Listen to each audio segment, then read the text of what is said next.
associate time. So now what is the difference between processor and a controller? Let's have some example, right? So processor and controller. So assume that you have like a plate, big plate, right? Okay. So what happens? The space is higher. Okay, the space is large. So ultimately, my quantity of a food normally increases because you have a larger space, right? And what happens here is once your side dishes, okay, you have to depend upon others, correct? Because they have to come and pour you. Until then, you have to wait. Then, so what happens to the waiting time? Because you have to depend upon it is not out of the plate. So what happens to the waiting time?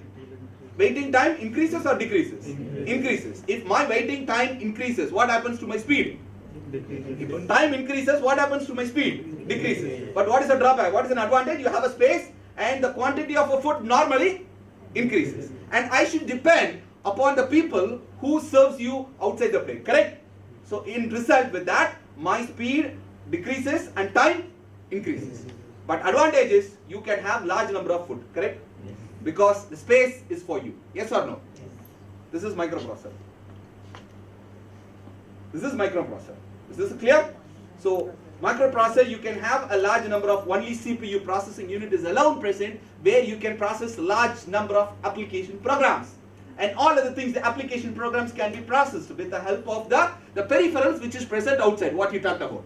If the peripherals are present outside, what happened to my speed normally? Speed, what happens to my speed? And time and processing application increases or decreases? Right, this is a microprocessor. If I want a time to be reduced and speed to be increased, what I can do right now? Make unlimited into a limited means, correct? So what, you can bring all the things into a single one, single plate. What happens to my quantity of a food here? It reduces. What happens to my speed? Because everything you put up in a single thing, but the space reduces. That's why you're saying the microcontroller is used for a specific application. It is not for, it's not meaning a specific, it is meaning the application can be limited. Why? Because bringing all the things into a single one. That is limited.